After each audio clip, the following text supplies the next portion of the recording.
Ko lagi ay long sleeves na t-shirt at faded na lonta.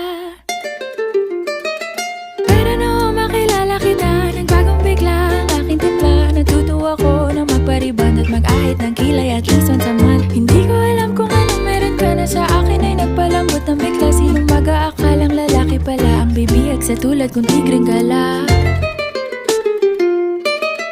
Kahit ako'y titibo-tibo, puso ko ay titibok-tibok pa rin sa'yo.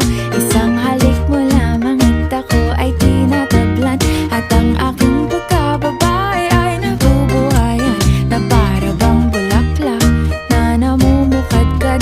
Dahil alaga mo sa dilig at katamtamang sikat ng araw-araw mong pag-ibig sa aking buhay.